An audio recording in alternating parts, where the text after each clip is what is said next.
اب کیا کہتے ہیں؟ اب یہ کہتے ہیں جی کہ نگران حکومتیں آئی تھیں 90 روز کے لیے، تو انتخابات ہوئے جو ہے وہ تقریباً 1 سال بعد. بات تو یہی ہے نا. اب انتخابات 1 سال بعد کیوں ہوئے؟ اب تو دیکھیں نا، انتخابات کے لیے ایک معاملہ تھا لاہور ہائی کورٹ کے اندر پینڈنگ. اس کے اوپر ہوتا یہ ہے کہ جسٹس مزار علی اکبر نقوی اور جسٹس اعجاز الحسن، یہ 2 لوگ ایک خط لکھتے ہیں اس وقت کے چیف جسٹس کو، ٹھیک ہے، وہ جسٹس چیف جسٹس عمر بندیال کو اس زمانے کے، تو وہ اس کے اوپر 100 موٹر لے لیتے ہیں، اور 100 موٹر لینے کے بعد کیس ٹیک اپ کر لیتے ہیں. تمام گورنمنٹ نے، باقی لوگوں نے بھی آ کر بولا، سیاسی جماعتوں نے بولا کہ جناب علی یہ معاملہ الیکشنز کا جو معاملہ بات کر رہے ہیں، الیکشن کمیشن نے بھی کہا کہ جی یہ آپ میٹر نہ سنیں، یہ میٹر جانے دیں جناب آپ وہاں پر آئی سی اے میں. پھر ایک لارجر بینچ بن گیا، 9 ممبر بینچ بنا. وہ 9 ممبر بینچ سکڑتے 3 ممبر بینچ رہ گیا. وہ کیوں 3 ممبر بینچ رہ گیا؟ کہ کچھ ججز تھے جنہوں نے اپنی رائے کا اظہار کر دیا تھا جوڈیشل نوٹ لکھ کر، اور اپنے فیصلے دے دیے تھے، جس میں جسٹس عطر من اللہ بھی تھے. اس میں جسٹس جو ہے وہ کیا نام تھے ان کے جی، جیسے عطر من اللہ منصور شاہ سے بیٹھے رہے اینڈ تک، اور اس میں جسٹس شاہی آفریدی نے بھی وقت نوٹ دے دیا تھا. یعنی اس میں اکثریت میں آ گئے تھے دوسرے ججز، لیکن پھر بھی اکثریت کو اقلیت میں تبدیل کیا اس وقت کے چیف جسٹس عمر بندیال نے، اور پھر وہ اس کو اپنا آرڈر دیا. آج تک اس فیصلے کا، سپریم کورٹ کے فیصلے کا، جو مئی میں انتخابات کرنے والے فیصلہ جو ہے، اس کا جوڈیشل آرڈر آج تک موجود نہیں ہے.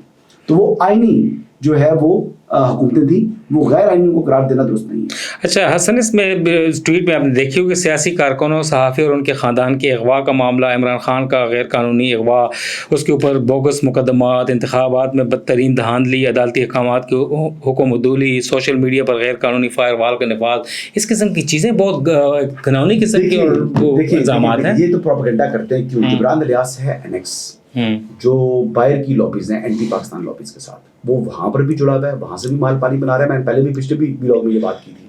اور میں دوسری بات یہ کر رہا ہوں کہ وہ پی ٹی آئی کے جو سوشل میڈیا اکاؤنٹس ہیں، وہاں سے بھی رقم ڈالرز اپنی جیب میں ڈال رہا ہے. Jibran Ilyas is not working alone, he has his own companies اس کے ساتھ ہیں، اس کے پیچھے سپورٹ موجود ہے. مجھے تو شبہ ہے کہ را بھی فنڈنگ نہ کر رہا اس کو، کیونکہ پاکستان کو نقصان پہنچانے کے لیے جس حد تک یہ بندہ جا رہا ہے، اور عمران خان کا آفیشیل اکاؤنٹ بھی یہی آپریٹ کرتا ہے، اور پی ٹی آئی کا آفیشیل اکاؤنٹ بھی یہی آپریٹ کرتا ہے. اور وہاں سے جو رقم آتی ہے، آپ کو پتا ہے کہ وہاں سے جو پیسے کمائے جاتے ہیں، وہ پیسے یہ اپنی جیب میں ڈال رہا ہے. اور یہاں کے جو لوگ ہیں وہ کہتے ہیں جی کہ ہمیں جو ہے وہ اس کا علم ہی نہیں ہے. یعنی یا یہاں کی جو عمر یوب وغیرہ ہو گئے یا دیگر لوگ ہو گئے، وہ اس سے ڈسٹینس کر رہے ہیں. اب وہ ڈسٹینس کرنے کی وجہ یہ ہے کہ کیونکہ یہ تو ہر روز اس قسم کے غیر آئینی قسم کے جو ہے حملے کر رہا ہے ریاست کے اوپر. آپ نام لے کر ٹارگٹ کرتے ہیں آرمی چیف کے اوپر. پھر جو فورن ڈائریکٹ انویسٹمنٹ پاکستان لانے کے لیے، کیونکہ مالی حالات پاکستان کی جو معاشی صورتحال اچھی نہیں ہے، پاکستان نے ایس آئی ایف سی کا جو ہے ایک ادارہ بنایا ہے، S I F C division بن چکی ہے اب تو. اس کے ذریعے وہ جی سی سی ممالک سے آپ لینا چاہ رہے ہیں کہ انویسٹمنٹ پاکستان میں آئے، پاکستان میں لوگوں کو روزگار کے مواقع ملے، کسی طریقے سے پاکستان پھلے پھولے. مگر ایس آئی ایف سی کے اوپر یہ بھی پچھلے دنوں عمران خان نے اپنی ایک میڈیا ٹاک میں کہا تھا کہ اس وقت عملاً ڈکٹیٹرشپ ہے اور ایس آئی ایف سی کے کنٹرول میں ہے پورا ملک، یعنی ڈکٹیٹرشپ ہے، آمیریت ہے. تو ایس آئی ایف سی کو تو کافی تنقید کا نشانہ بنا رہے ہیں، اور آپ کہہ رہے ہیں کہ واقعی ان سے انویسٹمنٹ آ رہی ہے. نہیں، انویسٹمنٹ آ رہی ہے، یہ تو تکلیف ہے. یعنی آئی ایم ایف کو خط لکھنا ان کے لیے تو سیاسی موت ہے نا عمران خان کی. عمران خان کو پاکستان میں موجودہ حکومت کے دور میں اس کو عوام کی بالکل پرواہ نہیں ہے. اگر وہ سمجھتے ہیں کہ جی پیسے اگر پاکستان کے پاس آ گئے، پاکستان معاشی مشکل سے نکل گیا، تو پھر یہ کیا چورن بیچیں گے، یہ کیا منجن بیچیں گے. یہ تو کہہ رہے تھے پاکستان ڈیفالٹ ہو گیا، پاکستان سری لنکا بن گیا، پاکستان یہ ہو گیا، پاکستان وہ ہو گیا. انہوں نے خط لکھ دی اس ٹائم کی جو ان کی پنجاب کی اور خیبر پختونخوا کی حکومتیں تھیں، انہوں نے تو خط لکھ دی کہ جناب آپ آئی ایم ایف اگر کے ساتھ جو ہمارے بہاف کے اوپر جو یہ کر رہے ہیں، ایگریمنٹس کر رہے ہیں، ہم ان کو امپلیمنٹ نہیں کریں گے. یہ بات کی تھی نا انہوں نے. تو اس کا مقدمہ کیوں نہیں چل رہا ہے ان کے اوپر؟ وہ مقدمہ تو پی ڈی ایم گورنمنٹ کو میں ہی چل جانا چاہیے تھا. لیکن اگر زیادہ بھی نہیں ہے تو پھر ابھی کم از کم جو ہے وہ مقدمے چلانے کے حوالے سے کم از کم اعلان تو کیا انہوں نے، لیکن عملی طور کے اوپر اس کو جو ہے ان کے اوپر مقدمہ بننا چاہیے. اور یہ جبران الیاس کے خلاف بھی سخت کارروائی ہونی چاہیے، کیونکہ جس قسم کے یہ سوشل میڈیا کے اوپر زہر جب پلوٹ کرنا چاہ رہا ہے پاکستان کے عوام کو، عوام میں اور ریاست میں اور ریاستی اداروں کے اندر خلیج پیدا کرنے کی کوشش کر رہا ہے، یہ وہی عملاً کام کر رہا ہے جو شہباز گل نے کیا تھا. شہباز گل نے کیا زہر گھولا تھا؟ یہی زہر گھولا تھا نا. وہ رینک اینڈ فائلز کے اندر جو ہے وہ لوگوں کو جو کہہ رہا تھا کہ آپ آرڈر نہ مانیں. تو یہ بھی اس قسم کی متعدد ٹویٹ کر چکا ہے. کبھی فارمیشن کمانڈر کانفرنس کے اوپر جو ہے اس قسم کی بات کی جاتی ہے آفیشیل پی ٹی آئی کے ہینڈل سے. کبھی عمران خان کا اکاؤنٹ استعمال ہوتا ہے, کبھی جناب 1971 کی باتیں شروع کر دیتے ہیں, کبھی آپ جو ہے وہ SIFC کو ٹارگیٹ کرتے ہیں. تو ان کے پیٹ میں مروڑ ہیں. یہ نہیں چاہتے کہ پاکستان معاشی مشکل سے نکلے, پاکستان پھلے پھولے, اور یہ ان کا عوام کے لیے درد ہے. حسن, مقدمات کا ذکر کیا ہے عمران خان کے اوپر, کارکنوں کے اوپر, دھاندلی, جی دھاندلی کا ذکر کیا گیا 8 فروری کے. یہاں آج اس کی ٹویٹ کو ہم سائڈ پہ کرتے ہیں. کانگریس کی ایک قرارداد پاس ہوئی HR 901, اس کے بعد UN کے ورکنگ گروپ نے یہی باتیں کی, UN کے سیکرٹری جنرل نے یہ باتیں کی, ملک بھر کے دنیا بھر سے یہ چیزیں کی. اس کی حالت دیکھنا چاہ رہے کہ مقدمات اور ان کو اچھا ایک نیک خواہشات کا, مگر ان کا جو تناظر تھا وہی کانگریس کی قرارداد اور پھر UN ورکنگ گروپ نے چیزیں کی اور وہ آنا چاہے. تو اس قسم کی دھاندلی تو ہوئی ہے جس کے اوپر واویلا کیا جا رہا ہے. UN ورکنگ گروپ کی جو بات آپ کر رہے ہیں, یا جس آپ ریزولوشن کی بات کر رہے ہیں, ریزولوشن ہے نان بائنڈنگ, اور یہ ورکنگ گروپ ہے, یہ ایک NGO ہے, ٹھیک ہے. وہاں پر آپ انہوں نے یہ کیا کر رہے ہیں, میں کہہ رہا ہوں نا, پاکستان مخالف قوتیں ایکٹیویٹ ہوئی ہوئی ہیں, ان کا انفلوئنس ہے امریکہ کے اندر, UN بھی امریکہ کے اندر ہے, اور US کانگریس بھی جو ہاؤس آف ریپرزینٹیٹیو ہے وہ بھی وہیں پر ہی ہے. تو وہ وہیں پہ سے ہی ہو رہا ہے نا ساری چیزیں. اور یہ کار کون رہا ہے, یہ آپریشن گولڈ سمتھ 2.0 کر رہا ہے چیز.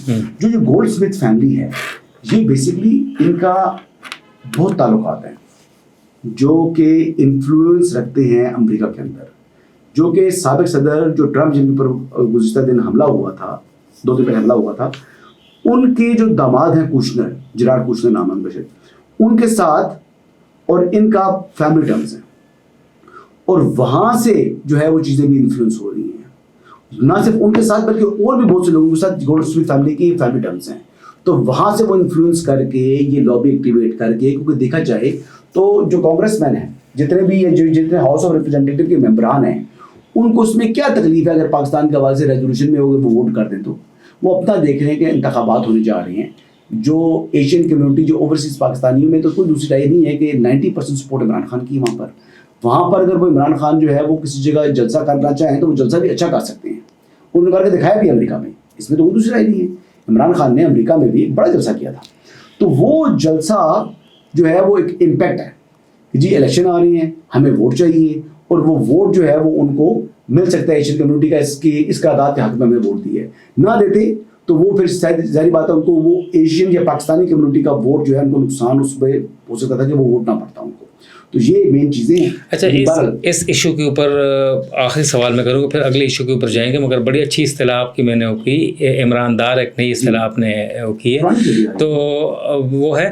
اچھا, اس ٹویٹ کو اگر ہم دیکھتے ہیں, یاد ہوگا آپ کو کہ عمران خان کے آفیشیل اکاؤنٹ سے ایکس سے ایک ٹویٹ ہوئی تھی جسٹس حمود الرحمان کی ڈاکومنٹری کچھ, اگر اس کے اوپر کافی کنٹروورسیز بنی, کیس بنا, FIA تحقیقات کر رہا ہے اس کے اوپر, مگر اگر یہ ٹویٹ بھی سچ ثابت ہوتی ہے ان کے آفیشیل اکاؤنٹ سے, انہوں نے ایک سٹنگ آرمی چیف کے اوپر کافی الزامات لگائے ہیں, کافی سخت زبان استعمال کی, تو اس کے کیا نتیجہ ہو سکتا ہے, اس کے اوپر بھی کارروائی ہو سکتی ہے؟ دیکھیے کارروائی تو اس پر ہو سکتی ہے, آلریڈی انکوائری بھی انیشیٹ ہوئی ہوئی ہے. اور اس ٹویٹ کے اوپر ایکس کے اوپر ابھی نہیں والی, یہ تو سائبر کرائم ہے جی. یہ جو FIA کا سائبر کرائم ڈپارٹمنٹ ہے, اس کو تو آئی ڈونٹ نو کہ وہ ستو یا دودھ پی کے سوئے ہوئے ہیں, وہ آنکھیں کیوں نہیں اٹھ رہی. دیکھیے یہ چیزیں مسلسل ہو رہی ہیں نا, لیکن پرابلم یہ آ رہا ہے, جو ٹیکنیکل پرابلم آ رہا ہے, وہ ٹیکنیکل پرابلم یہ ہے کہ جبران الیاس بیٹھا ہوا ہے باہر, ٹویٹس آپریٹ ہو رہے ہیں باہر سے, ٹویٹس ہو رہے ہیں. اب یا تو PTA آفیشیل سے لا تعلقی کریں عمران خان صاحب, یا اپنے اکاؤنٹ سے لا تعلقی کریں. تو اس میں تو پھنستے ہیں عمران خان بھی, اس میں تو روف حسن بھی پھنستا ہے, کیونکہ سیکرٹری اطلاعات وہ ہے. اب وہ صرف یہ بیان دینے سے جی میرے سے کوئی تعلق نہیں ہے, تو تعلق تو بھائی آپ کا ہے, یا تو پھر آپ یہ کہہ دیں کہ جی ہمارے سے تعلق نہیں ہے. تو اس کو آئی ڈونٹ نو شاید کیا وجوہات ہیں کہ ہماری جو فائر وال, جس کو انہوں نے غیر قانونی فائر وال کا قرار دیا ہے اس ٹویٹ کے اندر, وہ فائر وال تو نصب ہو چکی ہے, اس کی ٹیسٹنگ چل رہی ہے. اب اس کو کیوں نہیں ایکٹیویٹ کر رہے, یا اکاؤنٹس کے اوپر لگا دو, اس کو بین کیوں نہیں کر رہے. میرے خیال سے ان کی پاکستان کے اندر ریچ کو ختم کرنا چاہیے, یہ آلریڈی کافی ڈیلے ہو چکا ہے, اور اس کام کو ایکسپیڈائٹ کرنے کی ضرورت ہے. آئی بلیو کہ اس وقت جو موجودہ صورتحال ہے, اس صورتحال کے اندر ہمارے ریاستی اداروں کو اور ہماری جو حکومت ہے اور ان کو بڑے اسٹرکٹ ایکشن لینے کی ضرورت ہے. ایکشن باتوں سے نہیں ہوں گے, عملی طور کے اوپر جو ہے نا یہ چند لوگوں کو آپ کو گرفتار کرنا ہوگا. حسن پاکستان کے اندر موجود ہیں, کریں گرفتار ان کو. ارلی رائز اور ارلی فال کی جب بات کی جائے تو بڑا ایک دبنگ بندے کا نام سامنے آتا ہے, آپ بھی ہنس میں گئے, شیر افضل مروت بہت اوپر گئے, اور یہ کہا جا رہا تھا کہ عمران کے بعد شیر افضل مروت کراؤڈ پولر وہ ہے, اور آپ ہمیشہ یہ کہتے رہے ہیں, مگر کیوں ان کا ارلی رائز کے بعد فال کیوں ہوا؟ گروپنگ کیا انہی کی وجہ سے ہے اس وقت تقسیم؟ شاندانہ گلزار کا کہنا ہے کہ شیر افضل مروت بدستور پی ٹی آئی میں ہیں, دبنگ ہے بندہ ہے, اس وقت ہے پٹھان بندہ ہے, یہ وہ ہے, مگر باقی سب لوگ کہتے ہیں کہ اسے نکال دیا گیا ہے. کیا ماجرا ہے؟ شاندانہ کی دیکھیں وہ ایک دھڑا ہے نا, پی ٹی آئی کے اندر متعدد دھڑے ہیں, 2 دھڑے کہتے ہیں, کوئی لوگ 3 دھڑے کہتے ہیں. اگر 2 کی بات کر لی جائے تو وہ ایک دھڑا ہے. اس میں میرے خیال کے مطابق, اور بہت سے لوگ ایسے ہیں جو کسی دھڑے میں نہیں ہیں, ایک دھڑا 3 دھڑے ہیں. وہ لوگ ہیں جو کہ نہ اس سائڈ کے ہیں نہ اس سائڈ کے ہیں, وہ خاموش بھی ہیں اور وہ تھوڑے سے پریشان بھی ہیں. دیکھیں اب اسد کیسر صاحب کی نہیں لگتی سی ایم کے ساتھ, جو سی ایم کے بھی کے ساتھ, اسی طرح ادھر جو ہے وہ شاندانہ اور ان کی بھی لگتی اسد عمر وغیرہ کے ساتھ. اب اسد عمر عمر ایوب اور شبلی فراز ایک گروپ ہیں, ادھر سے جو شیر افضل مروت ہے شاندانہ گلزار وغیرہ ایک گروپ ہیں. اب ان دونوں کا آپس میں تو میچ پڑا ہوا ہے. اب انہوں نے کوشش کی کہ جی یہ تو پہلے نام ہوا کہ جی شیر افضل مروت پبلک اکاؤنٹ کمیٹی کے چیئرمین بنیں گے, اور ان کے اوپر جو ہے ان کو ملاقات کرنے سے روکا جا رہا ہے, جیل کے اندر ملنے نہیں دیا جاتا. اچھا جتنی سیاست جو ہے نا پی ٹی آئی کی نیشنل پالیٹکس ہے نا, اس سے زیادہ ود ان پارٹی پالیٹکس چل رہی ہے, اور یہ ود ان پارٹی پالیٹکس حالات ان کے اتنے خراب ہیں, یہ اتنے لڑ رہے ہیں آپس میں, یہ دستوں گریبان ہیں. آپ کو معلوم ہے کہ اسلام آباد کے جو 3 MNAs کے امیدوار تھے وہ تینوں ایک پیج کے اوپر نہیں ہیں. اسی طریقے سے آپ بات کریں تو پنجاب کے اندر آپس میں دستوں گریبان ہیں. پنجاب کے اندر بھی گروپنگ ہوئی ہوئی ہے, کے پی کے اندر جو ہے وہ گروپنگ نہیں ہے, لیکن وہاں پر خاصا کنٹرول جو ہے وہ ان کا ہے, جو چیف منسٹر ہیں, لیکن کچھ لوگ وہاں پر بھی نالا بیٹھے ہوئے ہیں, ناراض بیٹھے ہوئے ہیں. اب خیبر پختونخوا کے اندر کیونکہ گورنمنٹ ہے ان کی, تو وہ اس طریقے سے اس کا اظہار نہیں کر رہے, لیکن ان کے اوپر جو قومی اسمبلی میں موجود ہیں ہمارے جو اسپیکر بھی رہے ہیں پہلے قومی اسمبلی کے, اسد کیسر صاحب, تو وہ اسد کیسر صاحب جو ہیں وہ حملے کر رہے ہیں. وہاں اسد کیسر, عاطف خان اور شہرام ترقی, وہ ایک گروپ بدستور مگر سائلنٹ ہے اس وقت, ظاہر وہ چیزیں ہیں. شہرام کے تو بھائی کو وزیر بنا دیا, شہرام کے بھائی تو وزیر ہیں, تو وہ تو ان کا مسئلہ نہیں ہے. وہ شہرام سی ایم تو نہیں بنے نا, یا عاطف نہیں بنے, وہ بھی سی ایم نہ بننا الگ بات ہے, لیکن شہرام جو ہے وہ میرے خیال سے ہی از ہیپی, یہ سوابی سے جی سوابی سے بالکل. تو عاطف کی تو میرے خیال سے قسمت میں سی ایم بننا ہی نہیں تھا, یہ دوسری مرتبہ تیسری مرتبہ چیف منسٹر کا قرعہ نکلتا ہے, مس فائر ہو جاتا ہے, اور وہ عاطف خان صاحب جو ہے نا وہاں سے, تو ظاہر بات ہے وہ بھی خوش نہیں ہوں گے. جیسے آپ نے دیکھا کہ پرویز خٹک صاحب کو جیسا سائڈ لائن کیے رکھا ایک دفعہ سی ایم بنانے کے بعد, عمران خان صاحب غلطی کا احساس ہو گیا کہ میں نے غلط بندے کو بنا دیا ہے, کیونکہ وہ ایٹ لیسٹ ایک نارمل آدمی تھا جس کو ایڈمنسٹریشن کا پتہ تھا, جس کو کام کرنا آتا تھا. پھر دوبارہ ان کو اپنے نزدیک نہیں آنے دیا, انہوں نے ڈیفینس منسٹر بنا کر ان کو سائڈ لائن کر دیا. تو یہی چیزیں جی پی ٹی آئی کے اندر حالات بہت خراب ہیں. یہ اپنے کپڑے دھوئیں گے بیچ چوراہے کے اندر, اور آنے والے دنوں میں گروپنگ اگر مزید اس کو روکا نہ گیا جو عمران خان کی طرف سے, تو حالات خراب ہو سکتے ہیں, کچھ لوگ علیحدگی بھی اختیار کر سکتے ہیں پی ٹی آئی سے. بس آخری سوال ذرا مختصراً بتائیے گا کہ صنم جاوید کون ہے, کیوں اتنے جلدی سوشل میڈیا پہ ہے, کو بہت خاص ہے پی ٹی آئی میں, ان کا کام نہیں پتا آپ کو؟ نہیں مجھے بتائیں نا کون ہے, سچی صنم جاوید کون ہے؟ سچی ہاں سنے, کبھی لاہور کبھی اسلام آباد ڈسٹرکٹ کورٹس, کبھی بلوچستان پولیس کے حوالے آئے, ہائی کورٹ نے بھی ان کا نوٹس لیا ہے کہ ان کے اسلام آباد سے جانے کا. جا رہی تھی وہاں پر جناح چلانے کے لیے, اس کی بات کر رہے ہیں 2 مئی کی مرکزی ملزمہ ہے نا. اوکے اوکے اوکے, ابھی تو آپ کہہ رہے تھے میں نہیں جانتا, آپ کو سب کون ہے. اچھا وہ جنرل صاحب جا رہی تھی کہ چلو چلو ہم نے تو یہاں پر کیا کرنا ہے, لبرٹی چوک جانا ہے, ہم نے تو جانا ہے کورٹ کمانڈر ہاؤس. اس کی ساری سی وی آپ کے پاس موجود ہے, بس ذرا اس کے اوپر. کورٹ کمانڈر ہاؤس گئی, کورٹ کمانڈر ہاؤس چلا, جس کو جناح ہاؤس کہتے ہیں. چلو ایک منٹ کے لیے مان لیجیے کورٹ کمانڈر ہاؤس ہے, اس کا تو مقدمہ جو ہے نا وہ ملٹری کورٹ میں ٹرائل ہونا چاہیے. یہ پتہ نہیں باہر کیوں سول عدالتوں میں گھما رہے ہیں اس کو, پتہ نہیں کیوں گھما رہے ہیں. باقی دیکھیے ملٹری کورٹس میں یہی ہے نا کہ ملٹری انسٹالیشنس کے اوپر جب آپ جہاں ملٹری کی چیزیں ہیں وہاں پر حملہ کریں تو وہاں پر کوئی اس میں انوالو ہو تو اس کے خلاف ملٹری کورٹس میں کیس چل سکتا ہے.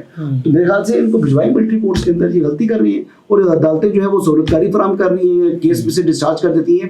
کہا گیا جی کہ FIA کا جو یہ مقدمہ ہے یہ کوئی 2 سال پرانا ہے.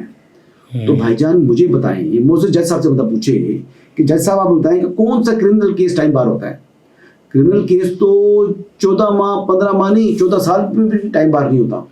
زیادہ میں تو نہیں ہوتا نا کیس. ایک مرڈر ہوا ہے سپوزٹلی، ایک آدمی نے ایک مرڈر کر دیا، 10 سال پہلے مرڈر کر دیا، 10 سال بعد یہ انکشاف ہو جاتا ہے کہ اس نے مرڈر کیا ہے. آپ بتائیں کہ اس بندے کو پکڑیں گے نہیں پکڑیں گے؟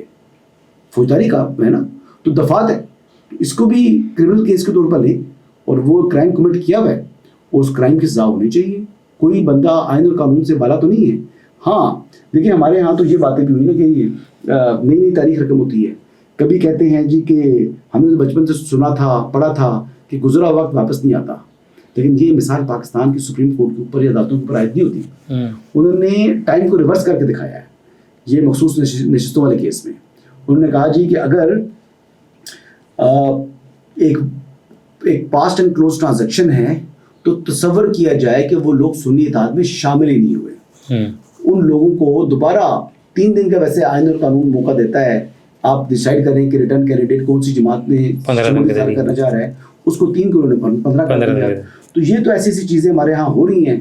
لیکن صنم جاوید جو ہے وہ آپ کہہ رہے ہیں کہ خاتون ہے. رات کو میں نے دیکھا سعد رفیق صاحب کو ٹویٹ تھا پرسوں کہ صنم جاوید کو جو ہے وہ آپ کر دیں، اس کا تو قصور ہوگا لیکن اس کے بچوں کا قصور نہیں ہے. تو بیسکلی ہیومن اینگل کے اندر تو یہ بات ان کے اوپر کافی تنقید کر رہے تھے مسلم لیگ نواز والے بھی، وہ بھی مناسب نہیں ہے. انہوں نے ایک اچھے جسچر کے طور پر، ایک اچھے ذمہ دار سیاستدان کے طور پر یہ بیان دیا ہے جو کہ اس قسم کی ٹالرنس ہونی چاہیے. لیکن سعد بھائی کے ساتھ بسد احترام جو کرائم کمٹ کرے اگر اس کو سزا نہیں دیں گے تو آئندہ پھر 10 لوگوں کو اور جو ہے اس بات پر جو ہے وہ آپ سمجھیں کہ ان کو حوصلہ افزائی ہو جائے گی کہ وہ بھی یہ کر گزریں. تو ایسے نہیں ہو سکتا. بہت شکریہ حسن ایوب کے شاندار تبصرے آپ سن رہے تھے آزاد کاسٹ سے، اور نوید صدیقی کو بھی اجازت دیں. والسلام.